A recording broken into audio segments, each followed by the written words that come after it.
50 reasons why employers use Jobberman. Reason number 2, they do it all for you. Jobberman handles my full recruitment process for me, so if I do not have the time or the HR capacity to handle my recruitment, I can still get the best and brightest candidates for my organization. They do the advertising, shortlisting, and screening for me, and all I have to do is hire the right fit. And that's why thousands of employers choose Jobberman.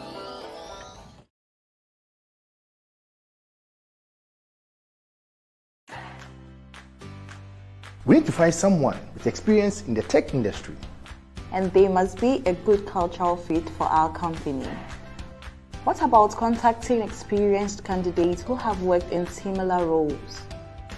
Which agency can handle the whole recruitment process whilst we focus on our core business as a company? In today's competitive job market, finding top talent for your organization can be a challenge. But with headhunting, you can tap into a vast pool of qualified candidates. Headhunting is the process of proactively searching for candidates who aren't actively looking for a job. At Jobberman, we leverage our extensive networks and industry knowledge. We are able to identify and approach top talent even if they are not actively looking for a job. We identify candidates with the skills and experiences you need and approach them with a competitive offer. With the Jobberman Executive Recruitment Package, you take care of your business while we take care of your end-to-end recruitment process.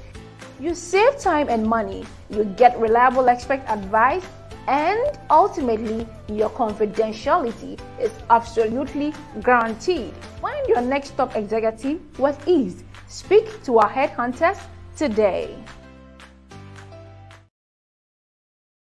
Running a business can be a challenge, especially when it comes to finding and hiring the right talent. It becomes more challenging when a top performer quits. Meet Charles. Charles is a busy manager who needs to hire a new employee as soon as possible, but he's struggling to find the right fit. That's when Charles discovers the Pro Recruitment Package for employers, the ultimate solution to his recruitment woes. With a Pro Recruitment Package for employers, Charles gains access to headhunters who have access to an extensive network of top quality job seekers, all pre-screened by headhunters and ready to work within 5 working days. He can easily post his job listing and get matched with the most qualified candidates. So, if you are like Charles and looking to fill an urgent role, hire the best talent for your business, consider the Jobberman Ghana Pro Recruitment Package for employers. Is the smartest way to recruit top quality professionals and grow your business. Speak to our headhunters today. Yes, speak to our headhunters today. It's a beautiful afternoon here inside the Jobberman Ghana office. So my name is Genevieve Bonsa, and I welcome you all joining us for today's session. First of all, I would like to know if you can hear me loud and clear. Let me know in the comment section before we proceed if I'm audible enough. Please let me know from here. Okay, so I also see some people joining in. Okay, so yes, yes, audible enough. Yes. So let's continue. As I mentioned, it's a beautiful Thursday here inside Ghana, and it's 1 p.m. I think we went beyond that time. We're supposed to start at exactly 1 o'clock. So it's 1 p.m. in Ghana. I believe if you're in Lagos listening to us now, it's 2 p.m. and in Cape Town it's 3 p.m. and in Nairobi, Kenya, it's 4 p.m. Welcome you all to our webinar for the second half. Today, we have a session with our recruitment lead here at Jobberman Ghana. Yes, so it's going to be a typical conversation. If you have any questions with regards to how to headhunt or how to recruit for your top level role, we are here for you. We are here to answer all those questions. In a very short period, our recruitment lead will be joining us and we can kickstart our program. So before we go on, if you have joined, okay, so I see few people joining. I see Flora. Flora, thanks for joining. I see Obed. I see Abigail Fletcher. Thanks for joining. Dancy. Thanks for joining. So I want us to do something quick. It's a new month. What are you grateful for? It's a new month. What are you grateful for? Let me hear from you in the chat section.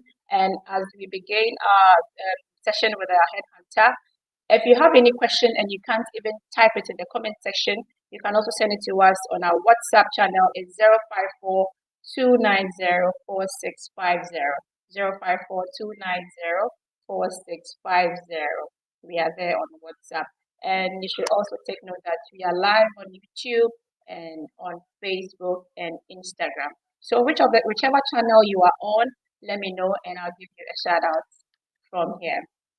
So without wasting much time, let me invite my recruitment lead here at Jobberman Ghana. She has over 12 years of experience recruiting top level executives in Ghana. And she has been doing this aside filling international roles. And it's no other person. I am privileged to welcome you to our webinar for today, Etonam Wadi. Welcome, Etonam. Thank you very much, Genevieve, for that warm introduction. It's great to be here. So again, a good morning, afternoon, or evening to you and everyone else on this webinar, from wherever you're connecting from. I'm excited to be here because I believe we're going to be having a conversation about something that's at the heart of the success of every business. So I am really looking forward to this conversation. Okay, thank you very much. That's a good one coming from resource person, Eto now. So Eto, you know that we're not going to have just a normal presentation that we usually do. So today that's going to be you and then our audience. I want them to be asking all the questions pertaining to how to find top talent for the organization. We have been talking about how to build a winning team. Winning team, winning team. What's your thoughts on a winning team? Right. Before we get into the meat of things, I just like to share these numbers with regards to building a winning team so that we can reflect on these as we roll out the conversation. So first of all, according to a 2022 report by the Association of Executive Search and Leadership Consultants, they say that it's 86% of them say that it's difficult to fill an executive role today than it was 5 years ago. Think about it. If that's the case, then it means that that trend is only going to accelerate. We are not going to see a decline in those numbers. Secondly, it takes an average of 70 to 120 days to fill an executive role compared to other roles that you can do in 30 days or less. Also, another research by Hedrick and Struggles, they are an executive search firm. They actually say only 23% of executives are actually job searching. And so that makes the pool really limited. And if only 23 people are searching, then you need to fall on your passive sourcing strategy as a very central activity in your hiring process. Then for me, one of the things that's very important is the fact that 65% of executives agree that cultural fit is something that's important in every hiring process. However, only 22% of them think that they have what it takes to actually, measure somebody's cultural fit. Then finally, as far as these statistics go, it costs about up to 5 times a position's salary when you make a bad hire. So when your recruitment doesn't go well, it's costing you about 5 times that position's salary. Now, in a globalized and fast-paced environment, being able to assemble and then nurture talent is no longer, something to toy with. It's very important for the success of every business, especially when it relates to the executives who not only drive the strategy, but actually influence the culture, innovation, and overall, success of the business. I've had the opportunity to work with diverse teams across different regions. And one thing is constant, which is the universal need for leaders who are able to navigate complexities, inspire their teams, and also drive sustainable growth. And for me, that's what a winning team is about. Putting together that team that's able to inspire other members of the team, a team that's able to navigate complexities, and a team that's able to drive the business towards sustainable growth. Those would be my thoughts on building a winning team. The winning team. Thank you very much, Ethel, for that one. So we have to zoom into the questions we have. I think before we even came live, we had questions tripping in from our audiences. We have quite a number of them, but I think I have to read it from Abigail. Abigail says, I'm grateful to God for life and grateful for this opportunity to join. And Abdul says, I'm grateful for my life, sorry, and family. Okay, so if you just joined us, this is our webinar coming to you live from the Jobberman Ghana office inside Joburg. We are happy that you have been able to join us. Today, we're speaking to our lead recruiter here at Jobberman Ghana, Onboarding, and we are answering all the questions pertaining to how to find the right fit for our top level role. So when she was speaking, she mentioned that it takes quite a number of days to find top talents to fill in those roles. But at Jobberman, we're trying to tell you that when you call on us to fill these high level roles, we can do it as fast as possible. So if you're an employer out there, you're an HR manager, you're a hiring manager, you are looking to fill top level roles, come to Jobberman Ghana. We can help you fill that role. Etonam here is our lead. She can get the job done within 5 to 7 working days, and we'll provide you with up to 5 people who are so good, who fit the role. She mentioned cultural fit. She mentioned people with leadership skills. If you are looking to fill executive roles, call on Jobberman Ghana, and we can help you do that. So let me quickly go to, I think, okay. So Dennis Abdo Abuaji says, I'm grateful to be part of this session. All right, thank you, Dennis, for joining us. And wherever you are too, we are grateful to you for joining. So I have the very first question. It says, what is the difference between headhunting and poaching? Right, that's an interesting one. Well, both of them are similar. The only difference is how that one assumes a more strategic approach. And so when we talk about headhunting, it's a strategic approach to recruiting, particularly for specialized, technical, niche, and executive or very senior level roles. And this also applies to candidates who are not actively searching. So by the time you're talking about headhunting, you're actually looking for people who are not actively searching. And these will fall within the 23, these will fall outside of the 23% of people who are actually searching. So headhunting, your focus is on the other 70+% people who are not actively job searching.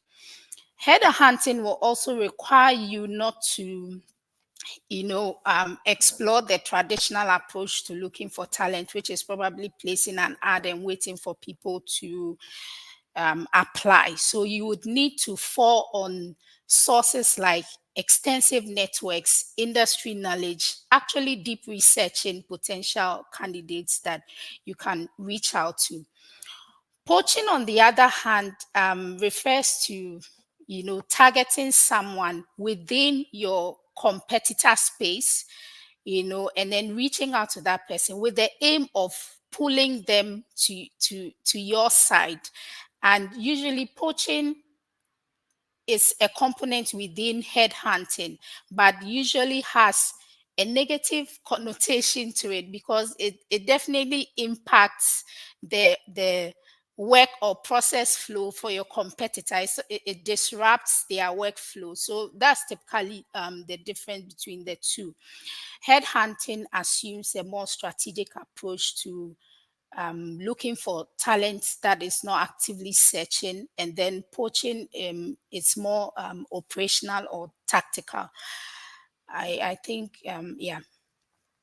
Yes, you've done justice to the question. So if you also want to send in your questions, please drop them in the comment section, or you can send it to us via WhatsApp 05429046650. So I have this one coming to you on WhatsApp. It says, what are the most common challenges employers face when searching for executive level candidates? This is coming from Daphne. Okay, so I mean, I'm actually smiling over this question because it's sort of another way to ask this question is that why does Jobberman exist? Because that's what we do, to take the challenges of filling these executive roles away, because there are a number of them. The first one I can think about is a limited talent pool. Now, typically, when you advertise jobs that are mid-level, even entry-level role and all of that, you're faced with the issue of voluminous applications to deal with. Yet, when you're dealing with executive level roles, you are dealing with limited talent pool, very few people to choose from. So that's one of the things that comes with filling an executive role. There are just a limited number of people that you can actually access or reach out to. Then another thing is high expectations of organizations. Sometimes when you're listening on the person specification, you realize that there's about 4 people in one, and it becomes a challenge, which is the reason why the process actually drags and takes a long time. Another thing you want to be careful with when it comes to executive search is the ability of the person to assimilate into the culture. And that's something abstract that's difficult to test, also making the executive search process very challenging. Then the big issue of confidentiality. Most people will prefer their recruitment process end to end to be confidential. And there's that challenge of being able to keep that process, the entire process, confidential. Another challenge is executives are not actively searching for jobs. And so when most of them, of course, there's some that are searching, but most of them are not actively searching for jobs. So you have to go out. That's when the headhunting and then the poaching comes in. And then finally, I would say usually candidates and organizations or employers are on different sides of expectation when it comes to the issue of rewards or salary or compensations. So those are some of the challenges that comes with, trying to fill an executive role.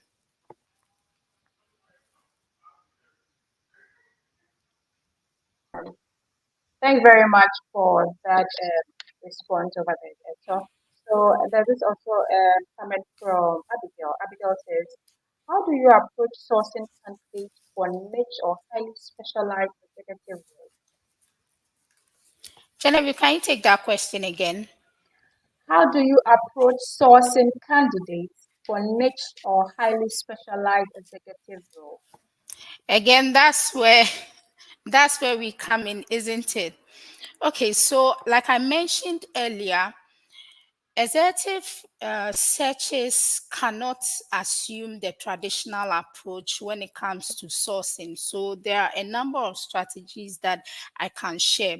The very first one is leveraging industry networks, which is very, very important, because the reason why that is important is I mentioned that the pool is very limited. And so when you want to find the right people, you need to do a deep dive into the industry. So it's one of the things for a recruiter today. you are in the mining field, tomorrow you are in the medical field, you need to be wearing different caps at the same time. So that's the first thing, leveraging industry networks. And then also your search has to be targeted. Again, you can't just cast a wide net, out there hoping to catch a lot of fish. You need to stick to the specifics. What is it that I'm looking for? What is the person criteria? What are the soft and hard competencies that I'm looking for, so that your search is really targeted? The third thing, which is huge, is referrals. Because the pool is small, most of them know each other. So you may speak to someone who is not necessarily searching, but knows 2 or 3 other people who are actively looking. So riding on referrals for executive search is one of the approaches and the strategies that you can use. And then also professional organizations. Most of these C-suite level people belong to one chartered institution or another. So we here at Jobberman ride a lot on these partnerships to be able to fill and of course, you can also explore the traditional approach. So you're firing from all cylinders, so that whichever provides you with what you're looking for, you just take a hold of it.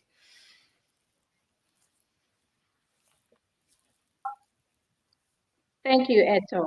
So our next question is coming from Flora. Flora says, how important are soft skills versus technical skills when evaluating executive candidates? Right. That's an interesting one. So this is my response, or this is my opinion, having done this for some time. I believe both are crucial, but the importance of each can vary based on the role, the company, or the industry. One thing is really key though. As an executive, mostly you would be driving strategy, right? So that would mean that you'll be working through teams. And so an executive that's really fixated on technical skills at a certain level of your career may not augur well for you, because you would require heavy, soft abilities to be able to drive the team along. Because what makes leadership is influence, isn't it? Being able to influence Yeah. the culture, innovation, and also drive the business. And sometimes it doesn't take just technical ability to be able to do that. So both are important, but to be able to drive the business, a lot of organizations are leaning more on the technical side on the soft side, particularly for these executive roles. So I would advise that every executive, in as much as you put premium on the technical side, should also put even a bigger premium on the soft side, because by the time you've risen through the ranks, you might have been doing something right when it comes to your technical competencies to come that far, but to sustain it and even move further, the soft skills are really huge and important. Great. So it brings us to why soft skills matter. So if you're a job seeker listening to us or joining us now, I just want to let you know that Jobberman is giving free soft skills training to job seekers. If you're between the ages of, I think, 18 and 35, you have the opportunity to also join in. You can check our social media channels for the links to join these trainings. So there's one for employability skills, for time management, and I think personal branding. Yes, so if you are interested in soft skills training, we are giving this for free. Yes, so Eto, the next Yeah. question, what are some of the red flags you look out for during executive recruitment process? And it's There, coming from Deborah Owusu. right. So There are a let me number of them, finish this one up actually. for us. Yeah. Please, if you send me your messages, let me know where you are watching us or listening to us from. Okay, it's very important to me. If you're in Kumasi, you are in Obuasi, Takoradi, wherever you are, let me know. If you're in Nairobi, if you're in Lagos, let me know. Thank you. You can Great. go ahead. So, red flags. Red flags. It's extremely important. Why? Because I mentioned that a Wall Street Journal report says that it costs a company about 5 times of the position's salary if a hiring process is said to have gone wrong. So you make a bad hire. Let's do the maths. Let's say an executive is being paid 50,000 cedis as a basic. So it's costing the organization 250,000 if Ghana cedis, if along the line, maybe three months down the line, they realize that, okay, we made the wrong choice. So it's very important to spot some of these red flags that I'm going to mention. So the first one is a lack of transparency. I have experienced executives who look really great on paper. My goodness, the titles, director of this, director of that, and when you begin to engage, they are evasive. What I mean by that is they are just going around the questions. So they've put certain figures, numbers, percentages. And what I'm doing as a recruiter is to just probe those numbers, probe those achievements. And they use a lot of language to just go around it. Once we spot that that is a red flag as an employer, you can't go past. Then the issue of negative attitude, I mean, this one is a no-brainer. You find a candidate that's going on and on with very detailed information about probably why they have left, and sometimes disclosing things that are supposed to be confidential. For me, that would be a huge I can't go past that and still make a hiring decision. The other thing is unrealistic expectations. When an executive comes into the interview room believing that they know, they've been there, done that. And without probably looking at what the market average when it comes to compensation is, they're asking for 5 times more, including other benefits and all that. Look, there's no way you'll be able to meet that guy's expectations. You can't negotiate down. They will probably accept your offer for whatever reason and, propagate negative energy when they come into your organization. For me, that's a huge red flag. If we are way at par in terms of what our expectations are with salary, it's something that I can't go past. Then inconsistent career history, there are gaps that are unexplained. There are quick jumps, 3 months, 6 months, 8 months in different organizations. That is acceptable if there's an explanation to it. Typically, you may find people who they just jump in ship, at the first sign of trouble. And if an executive is supposed to drive the business, you don't want someone jumping ship. So for me, that's something that I would probe to want to understand because it would be a red flag for me. I believe that strong ability to communicate your thoughts clearly is the way you bring people along, painting a clear picture of the vision so that people can follow you to achieve that. In an executive, we may go past that for an entry level person, probably because of nerves and things like that. But as an executive, if you're not putting your thoughts across clearly enough, at the interview level, which employee is going to listen to you? That for me would be a red flag. And then finally, a lack of preparation.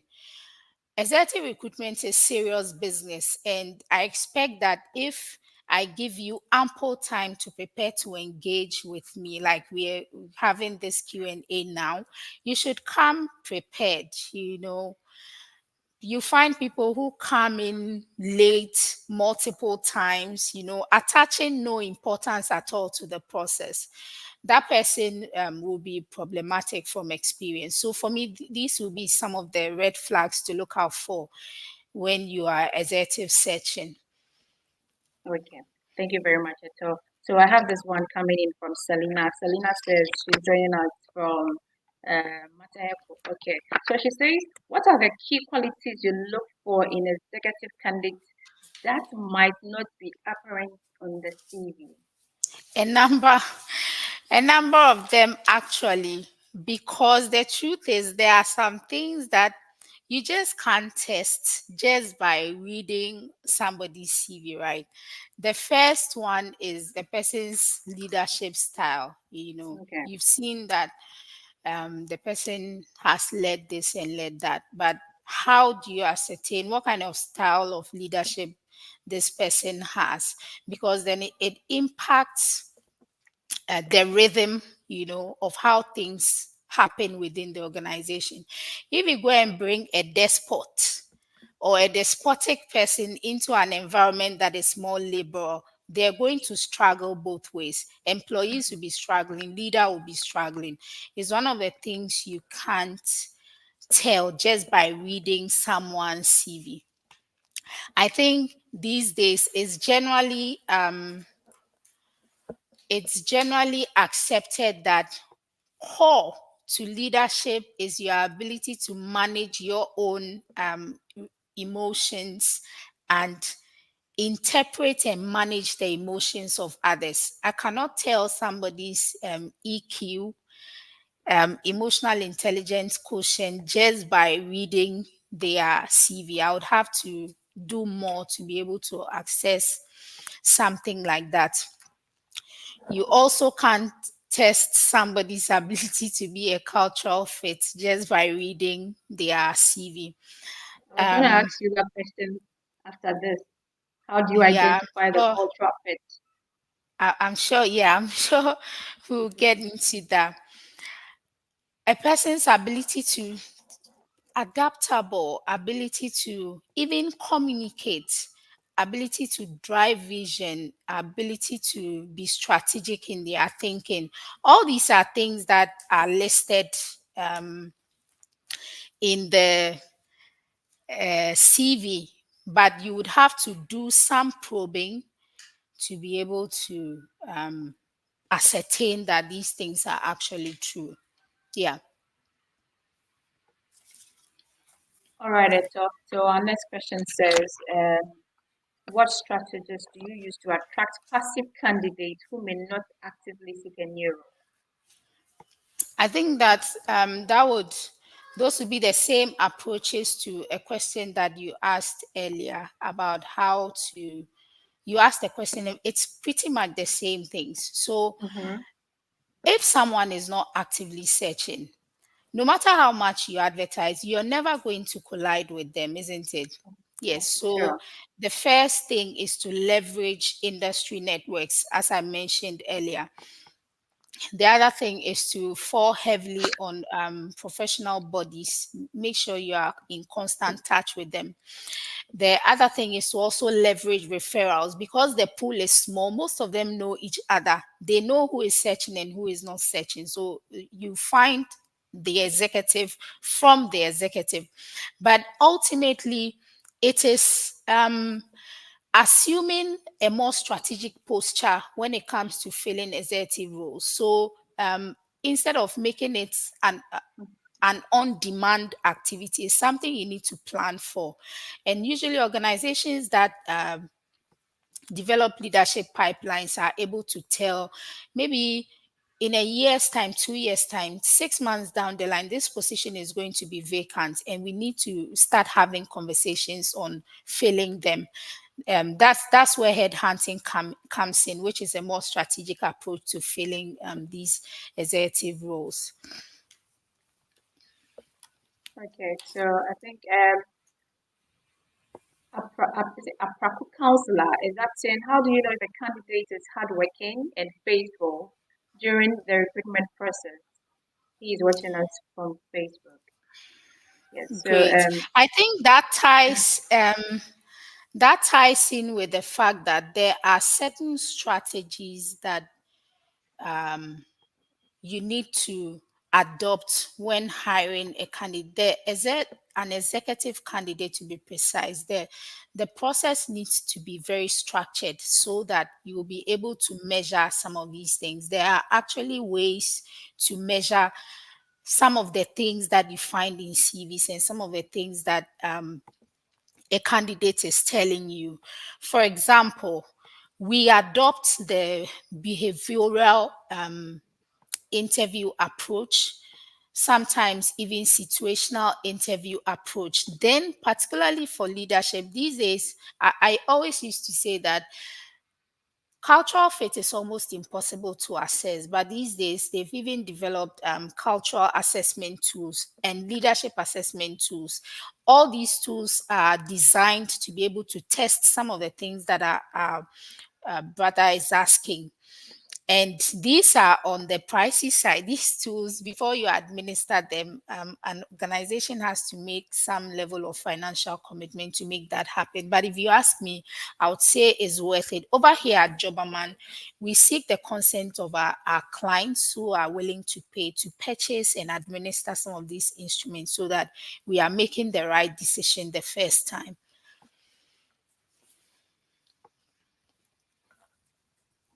this brings me to the next question. How do you evaluate candidates' long-term potential and their ability to grow with a company during the recruitment process? Genevieve, can you Hello, take that again? okay, so the question is, how do you Yeah. evaluate a candidate's long-term potential and their ability to grow with a company during the recruitment process? Right. I'm going to go back to that statistic I shared. Imagine spending time, and if we are going to go by the average, that a role takes, an executive role will take about 70 to 120 days to Yeah, fill. Of course, Jobberman, we are specialized to do that in a shorter time. efficiently, yeah. If we are to go by that, imagine someone coming through your doors and just bolting in a month or two, or even in a year, because it takes a lot to fill executive roles. The first thing is to evaluate the person's career goals during your interviewing process because they've come very far in their career. In fact, by the time you are talking to some of them, they are considering going into consulting in the next 2 years. You see, so in having conversations with them during the interview, you should be able to assess what are their career goals. Are they looking to do something within industry for another at least 5 years before they move into something or branch out on their own? That's the first one.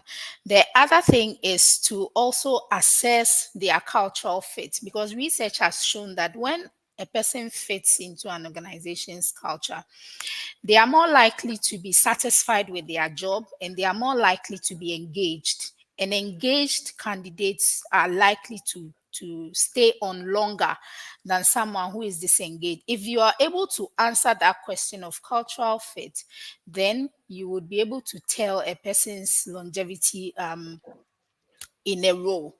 Then you also want to test the person's adaptability using situational or the behavioral approach. Again, executives' reputations are very important to them because they've built it, over the years. And the last thing they want is for is to come into a role where their abilities or competencies are in question. I've seen that a few people would, push through that green until they arrive at a solution. Others will just bolt, they will just find the exit and leave you. Yeah, And leave. so you would want to test the person's ability to adapt to change. How resilient is the person? How has the person demonstrated that in the past? If they have, and they come into a problematic startup where everything is chaotic and disorganized, are they going to leave because of the problems?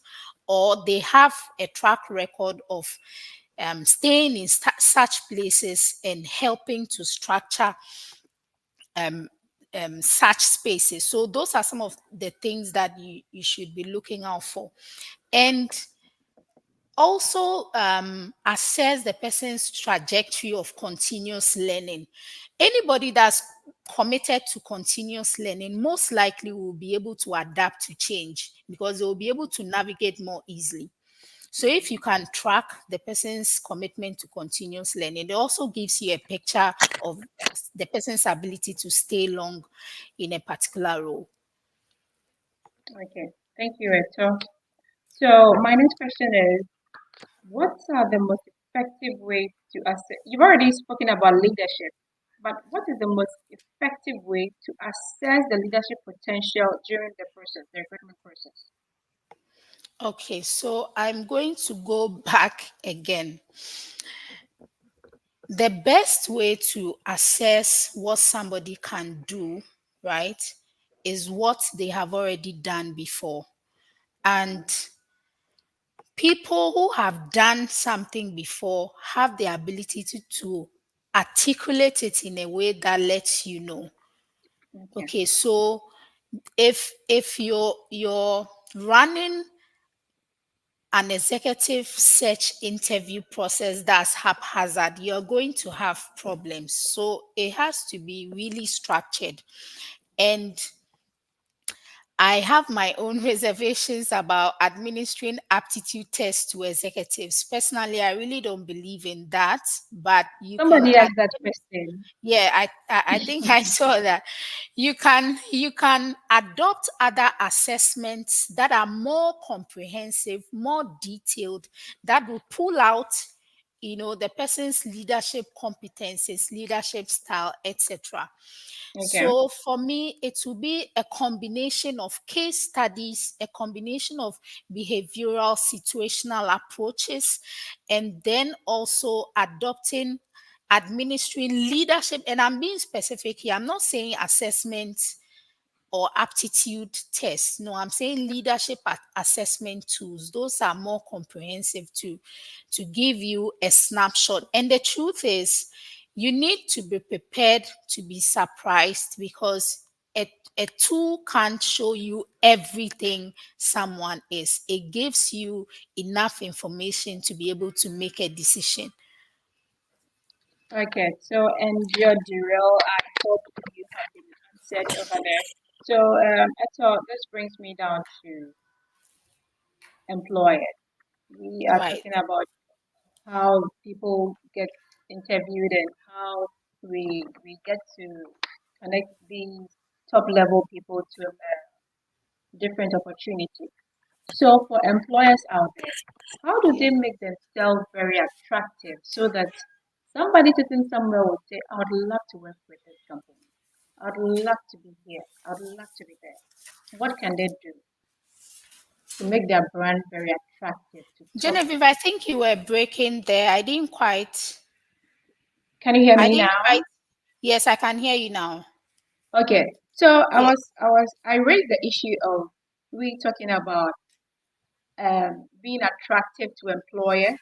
So now my question is, how are employers able to make their brand very attractive to job seekers, especially to those specialized people that we feel that we want them to be part of our team? Okay. So, I mean, I have interviewed executives for a long time now. And one thing I know they don't appreciate is time wasting. One thing I also know that they appreciate is being taken seriously. And if you're a recruiter who has been in the executive search space, you realize that these people are even hard to get a hold of. So the first thing for me is to be able to paint a clear vision, a picture as an organization of where you are and where you are headed, because no executive will jump ship into a place they don't know, whose vision they are not clear about. And the unfortunate thing, there are people the organizations that are looking for CEOs or COOs, senior manager for this or that, head of that, and don't have something as simple as a website that gives them visibility. And so you speak to an executive candidate and they ask information about, you can't even point them to a website where they can read what the organization is about, what they stand for. So for me, visibility will be one of the things. Painting a clear vision of where you are and where you want to go, telling a certain story. Now, for those who also have that website, there's nothing there. They probably have a catalog of their products or services that are on offer. What is your mission? Where are you headed? Those things need to be there for them to have a feel of what you stand for. Another thing for me that's really key is being able to show their success stories. And again, if you don't have that visibility, how do you, the organizations that are doing that, they give you a feel of what it means to work there. Something that unfortunately in our parts, businesses don't really take seriously. Another thing is to involve those who are decision makers right from the inception of the process, right? If you understand what that, imagine someone is hiring a COO, right? And maybe at the third level interview, they've not met any decision maker in the process yet. So I'm not saying that the other middle level managers are not important. Maybe they will do the preliminary groundwork, which is okay. But by the time they are hitting the second level interview, they should meet a decision maker, you know, and they may go through the motions with you, but by their third engagement, if they've not met any decision maker, they've lost interest and may go through the motions with you. Some of them may even fall through the cracks. And finally, the issue of compensation. I think that every organization should be aware of what the market is offering for some of these executive positions, because it's a wonder, some budgets that we deal with. And sometimes when you make, we as recruiters can't mention those budgets because the executive might think we are not taking them seriously. So for me, it's painting a clear vision, being visible. What is it that you're doing in the market space? Can we see that? And can we also be at par when it comes to expectations on the issue of salary and other things? Okay.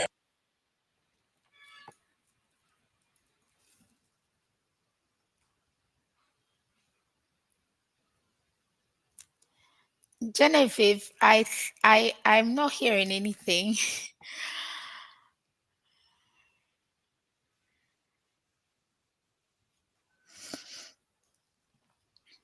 No, the sound is completely off.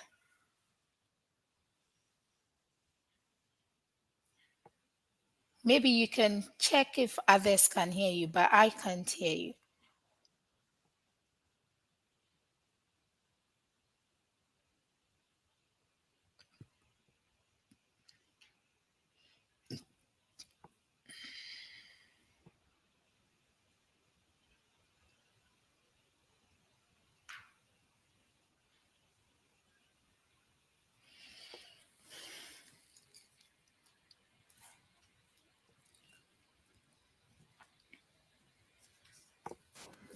Hello, so am I audible enough? Yes, I can hear you now. Okay, yeah. So my question was, how do you handle a candidate who has multiple job offers? Okay, so it's like selling, isn't it? Yeah. So someone has multiple offers, but you want the person to take your offer. Again, I'm going to ride on the issue of painting a clear vision, a clear picture of where you are now and where the business is headed. Once an executive is able to see that and buys into your buys into that vision, then they are willing to go with you. For me, that's one of the things that I've seen is very important to executives. I'll come back again to the salary. Now, salary is not everything, especially for someone who has built their career, over time. Salary is not everything, but it's actually also one of the deciding factors. And so, being very competitive when it comes to that issue, doing something that's a bit above the market average, you know some employers are going to stay on the market average, which is not bad, but some will hit incredibly below the market average, which is a challenge. Another thing that can make someone opt to go for a different offer is the assessment of what their entire experience is like. The recruitment process is as important as any other thing that would happen thereafter, maybe making an offer and things like that. How were the responses like? Were there communication gaps? Were there feedback gaps? People, did they have to be chasing for information and all of that? Candidates will assess all those things. So the hiring process would have to be done professionally. How fast are you in making an offer? The process is already long and winding, and then when we get to the offer stage, we are tossing here and there. Again, I'll touch on the salary bit. We need to be flexible in our negotiations. Anytime you're cast in stone, I'm standing right here, I'm not moving, it's sort of a red flag for a potential candidate. And then also throughout the interview process, you need to be able to assess what actually motivates the candidate and craft your offer, make your offer bespoke. For Okay. someone, it's being able to navigate, without restrictions. Craft your offer around that. For some, it's a combination of that and maybe the money and all of that. So you craft your offer, make it bespoke to what motivates the person, which is an information you can get during the interviewing process. Okay, thank you very much. It's 3 minutes to 2 p.m., but we still have some questions here we need to answer. So I think we are going to go beyond the two. We take 10 extra minutes. So there's this one question that I really want you to handle. It's about confidentiality. Most often, we get companies who come to us to recruit for them, and there's this sense we tell them that we are able to keep this confident. We won't tell anybody that this company is hiring for this position. Can you share your thoughts on that when it comes to executive recruitment? Right. So I'm going to be as open as can be. The executive recruitment process is already tough. I mentioned that the people are not ready, they are not there, they are not really searching. So you are going out there to look for them. So sometimes you sort of are at their beck and call, for lack of a better phrase. They want all the information: who is the company, who is what's the brand, what are their service, what industry, and they really really want specifics and details, which makes it very difficult to keep the process confidential. But um your allegiance is to the brand, isn't it? To protect the confidentiality of the brand. And so if that's what the employer wants, or if that's what you stand for in that particular case of recruitment, then you have to put in measures that makes that possible. So for me, if that makes the recruitment process successful according to the client, then anyone has to go with that. But the truth is, it's very difficult to keep an executive search confidential. However, there are approaches to do that.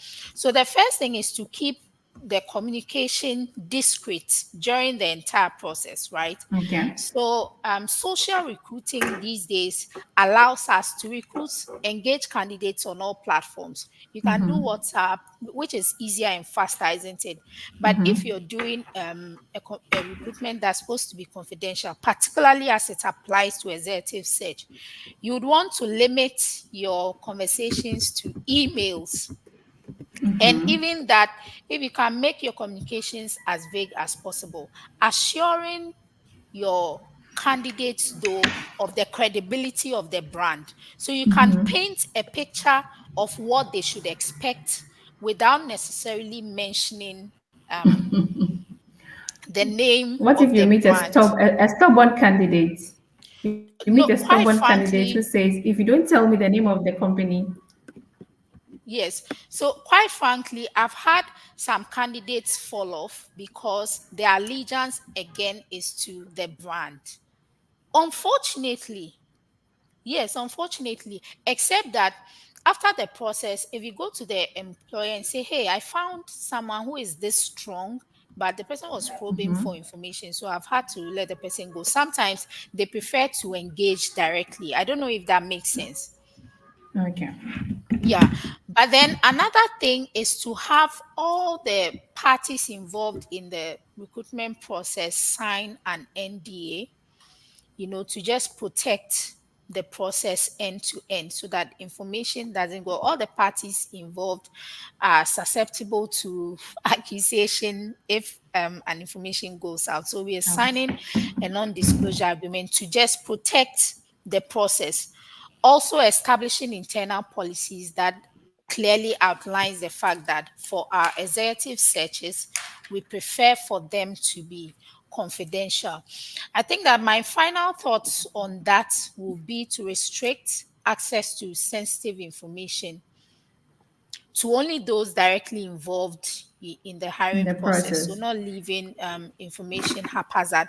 And also, if you're doing searches maybe on job boards, you make your searches anonymized, leaving out details until a candidate actually reach out to you, and then you can have conversations. I hope I did justice to that question because that's always the big one.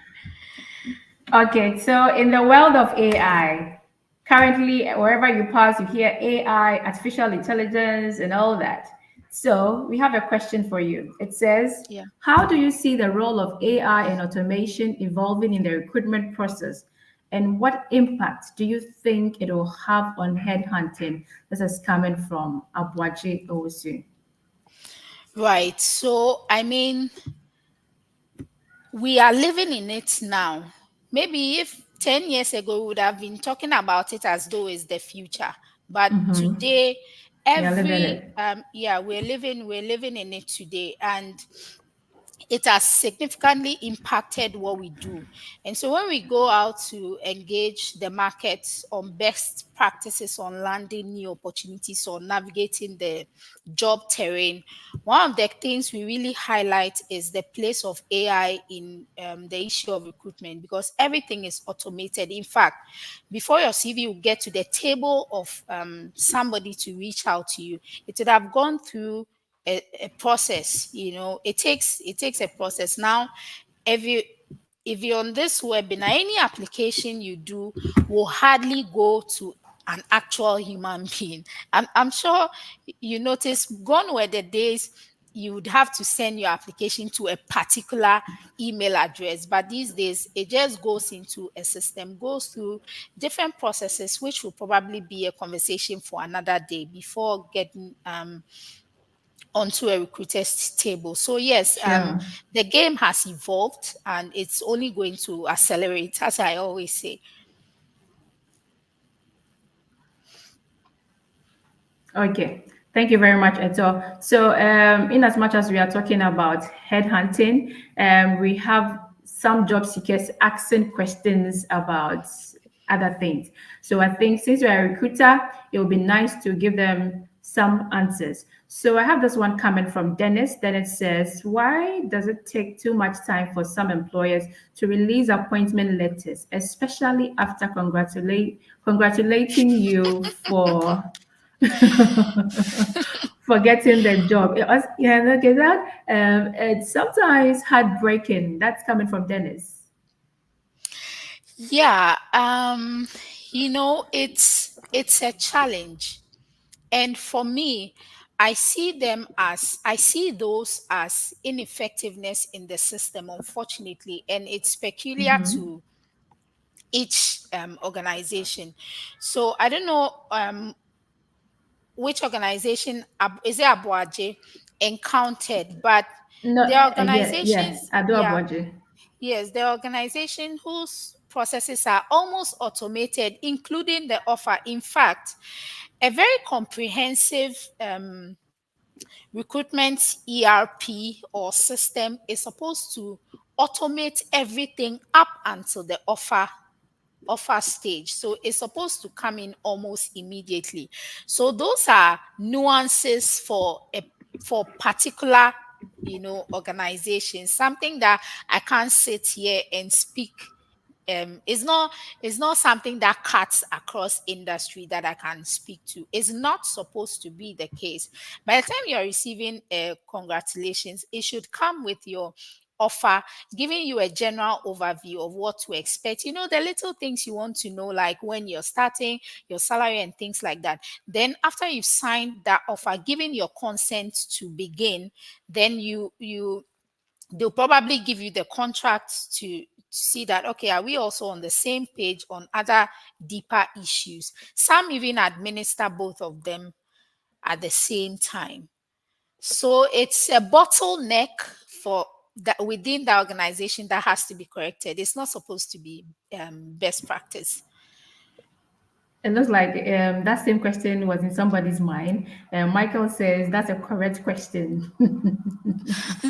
Yeah, I can Okay. imagine.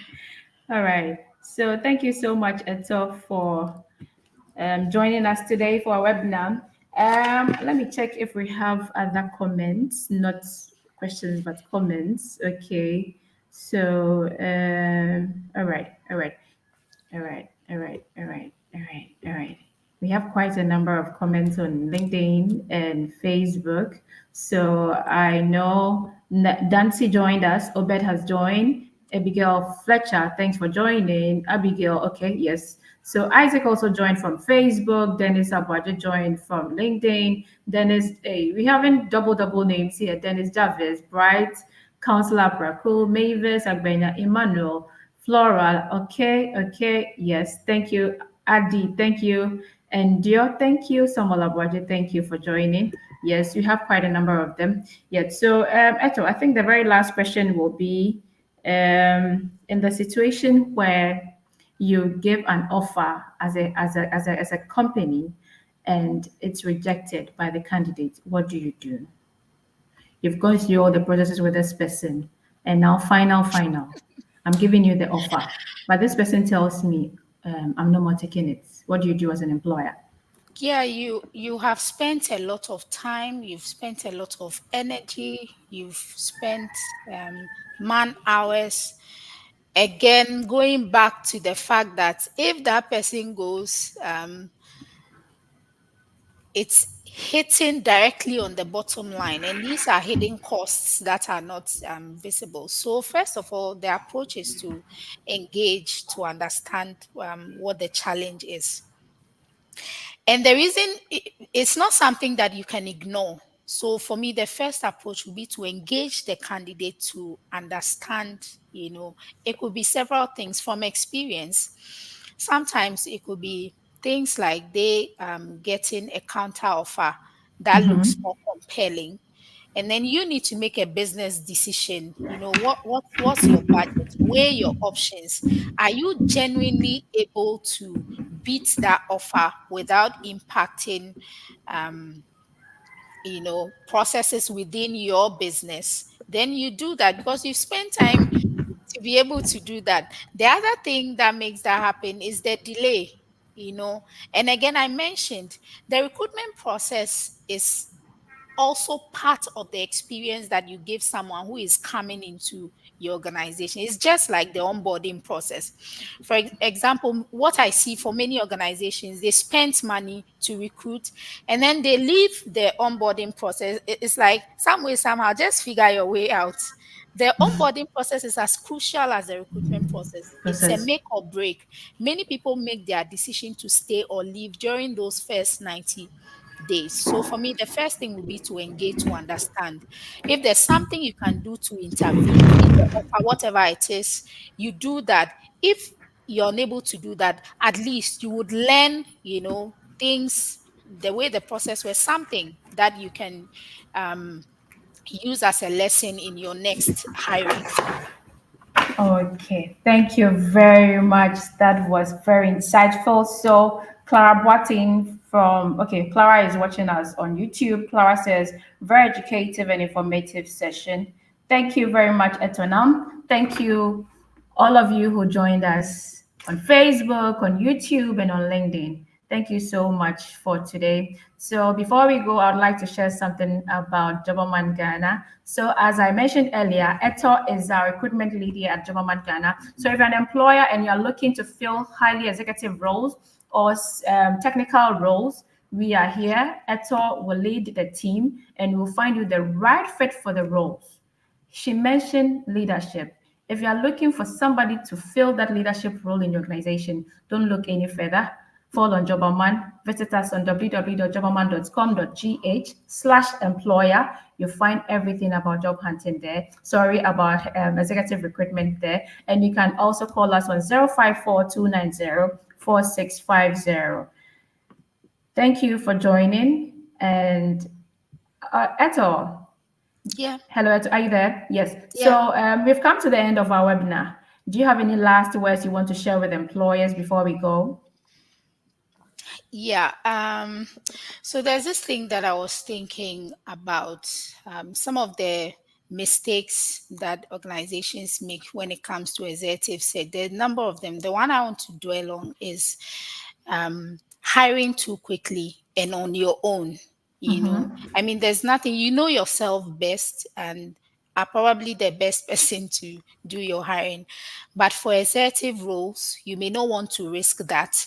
So the first thing is wanting to do it yourself, and then the other thing is wanting to do it quickly. The truth is, to find the right fit for an executive search will take some time. But supposing you don't have much time to be able to do that, that's where an organization like Jobberman comes in, who has trained people who are trained to do this within a shorter turnaround time. And so I'd advise that most organizations, or if you're here, you're running an organization, look into your processes and begin to consider having a setup like ours with people trained to do this in shorter times, handle particularly your executive roles, so that you avoid impacting your bottom line because you made a bad hire. Okay, thank you very much, Eto. All right, so until our next webinar, we'll say goodbye to you who joined us wherever you are, from Lagos, Nigeria, from Nairobi, Kenya, from Cape Town, South Africa. Thank you. My name is Genevieve Amponza. Bye.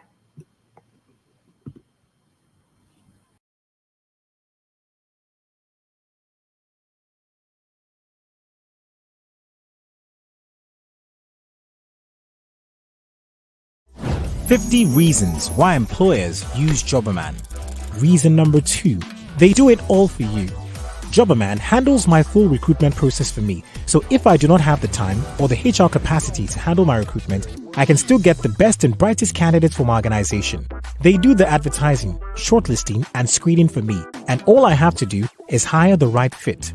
And that's why thousands of employers choose Jobberman.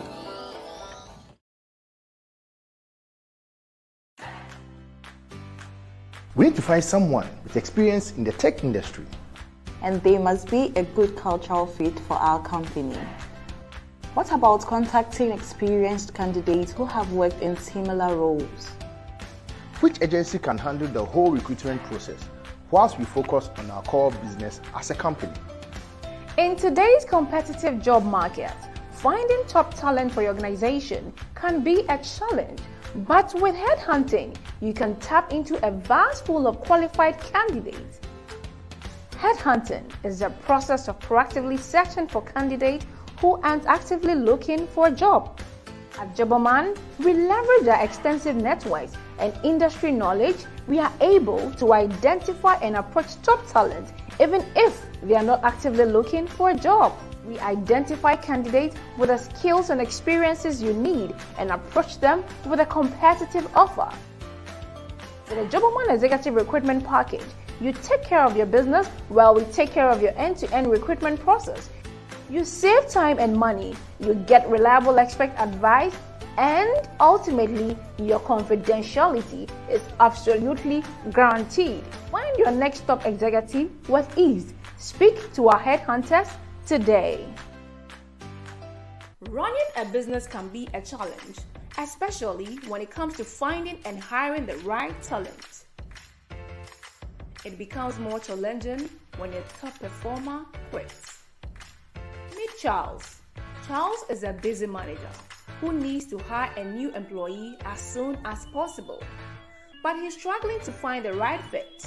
That's when Charles discovers the Pro Recruitment Package for employers, the ultimate solution to his recruitment woes.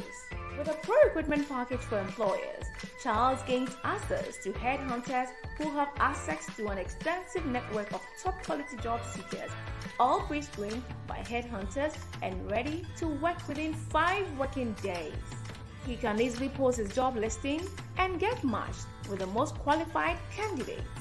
So, if you are like Charles and looking to fill an urgent role, hire the best talent for your business, consider the Jobberman Ghana Pro Recruitment Package for employers. It's the smartest way to recruit top quality professionals and grow your business. Speak to our headhunters today.